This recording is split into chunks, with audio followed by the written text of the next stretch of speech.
In 2023, 42 million Americans relied on SNAP benefits to buy groceries, yet 73% of eligible people don't know how the program actually determines who gets what. Have you ever wondered why some families get $200 per month, while others receive over $800? Today, I'll explain how SNAP really works like you're 5 years old. And by the end, you'll understand how benefits are calculated, why the application process is so complex, and whether America's largest anti-hunger program actually feeds the people who need it most. SNAP isn't just food stamps with a new name. It's a $113 billion economic engine that touches every grocery store in America. The Supplemental Nutrition Assistance Program works like a government debit card that only buys food, but the rules governing what counts as food, who qualifies, and how much you get reveal a system caught between helping people and controlling costs. Every month, caseworkers process millions of applications using Byzantine formulas that factor in everything from your rent to whether you have a car. The goal sounds simple: prevent hunger in the richest country on earth.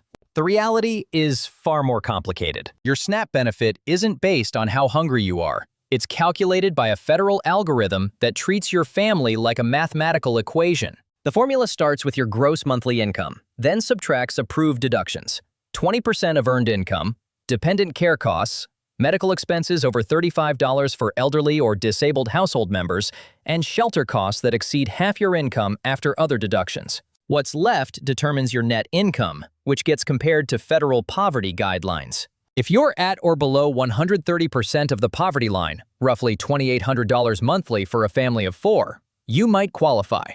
The maximum benefit assumes you can spend 30% of your net income on food, with SNAP covering the difference up to the maximum allowable amount. For 2024, that maximum is $291 monthly for one person, $535 for 2 people, and $973 for a family of 4. Here's something surprising. The poverty line calculations haven't kept pace with actual living costs, assuming housing should cost 30% of your income when the reality in most cities is 50% or higher. The formula assumes you have a working car, stable housing, and predictable work schedules. Miss any of those assumptions, and the math breaks down fast. Here's what nobody tells you about SNAP applications. They're designed to be difficult. The average application is 20 pages long and requires documents most people don't keep handy: pay stubs from the last 30 days, bank statements, utility bills, rent receipts, and medical records if you're claiming health expenses. Miss one document or make a small error, and your application gets delayed or denied. You have to reapply every 6 to 12 months, providing the same paperwork repeatedly. Caseworkers are overwhelmed, often managing 1,000+ cases each, so they default to denial when documentation is incomplete. Here's a little-known fact: asset limits punish people for trying to build stability. In most states, you can't have more than $2,250 in savings, or $3,500 if someone in your household is over 60 or disabled. Your car counts as an asset if it's worth more than $4,650. Though many states have raised or eliminated vehicle limits. Own a home? The equity might disqualify you. The system essentially requires you to stay poor to receive help. Cash out your 401k and spend it down before applying. These limits were set decades ago and barely adjusted for inflation, creating a poverty trap where getting ahead means losing assistance. Work requirements represent the program's most controversial feature, based on the assumption that SNAP creates dependency rather than providing temporary help. Able-bodied adults without dependents can only receive benefits for 3 months in a 36-month period, unless they work 20 hours per week or participate in job training.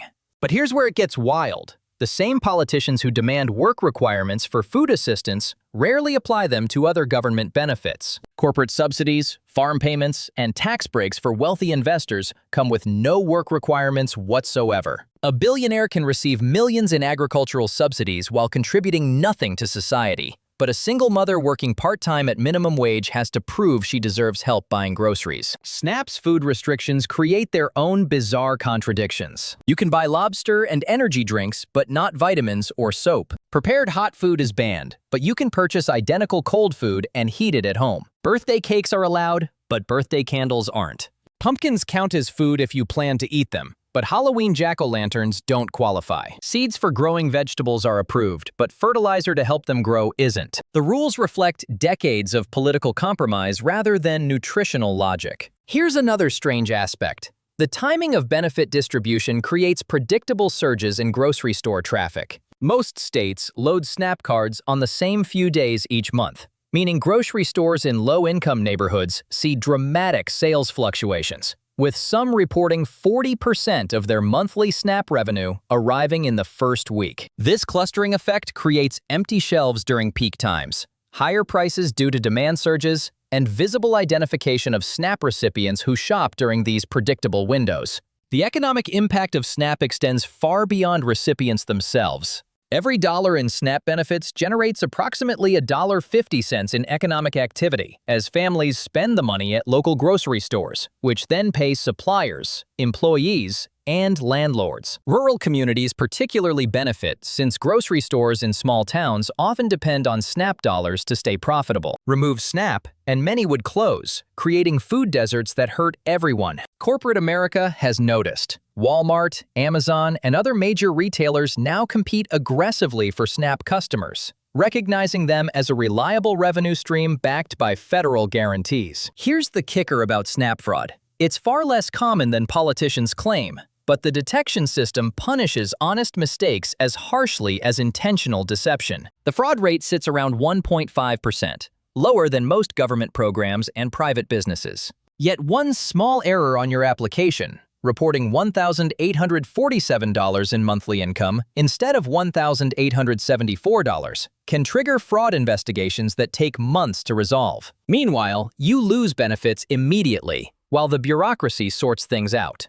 State-level variations reveal how political ideology shapes hunger policy in practice. Some states streamline applications, eliminate asset tests, and expand work requirement exemptions. Others add extra hurdles, require face-to-face interviews, and aggressively audit recipients. The result is a patchwork system, where identical families receive vastly different treatment based solely on their zip code. A single mother in California might get approved online within days, while the same situation in Texas requires multiple office visits and months of waiting.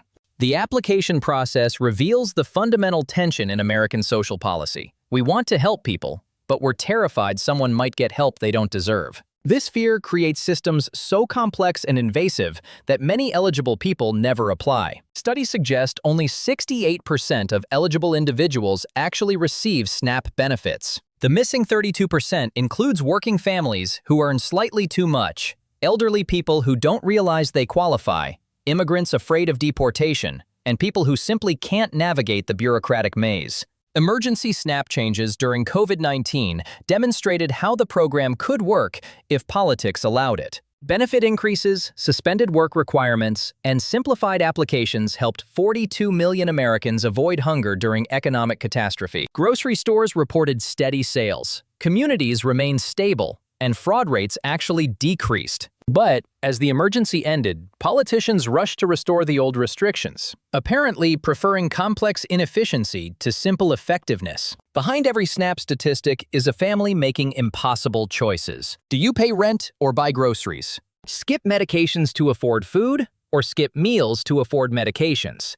The benefit calculations assume rational economic actors with stable housing, reliable transportation, and predictable schedules. Reality involves single mothers working 3 part-time jobs with no guaranteed hours, elderly people choosing between prescription drugs and protein, and families stretching $200 in monthly benefits across 30 days of meals. Here's where things get interesting about the politics of SNAP. The same rural communities that vote against expanding the program depend on it most heavily. Many counties where 70% of voters oppose "government handouts" see 25% or more of residents using SNAP benefits. The disconnect isn't hypocrisy, it's human nature. People distinguish between help they've earned through hardship and handouts others receive through laziness. This psychological blind spot makes rational policy discussion nearly impossible. Congressional battles over SNAP reveal how hunger becomes a political weapon rather than a solvable problem.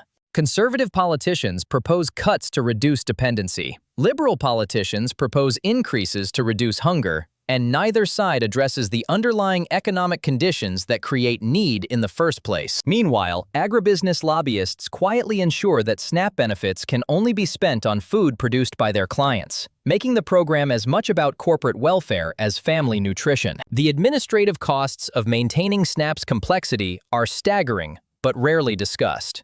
Federal and state governments spend roughly $3.5 billion annually just processing applications, conducting interviews, and managing the bureaucracy. That's money that could buy 12 billion additional meals for hungry families, but instead pays for the paperwork required to prove they deserve those meals. So is SNAP a success or failure? It prevents malnutrition among millions of Americans, while creating bureaucratic barriers that exclude millions more who need help. It pumps billions into local economies while stigmatizing recipients as potential fraudsters. It adapts to political demands while failing to address the root causes of food insecurity. The program works exactly as designed, not to end hunger, but to manage it at politically acceptable levels while maintaining the illusion that poverty results from personal failure rather than systemic problems. Would you rather have a simpler system that accidentally helps some people who don't need it, or keep the current complex system that definitely blocks help from people who do need it?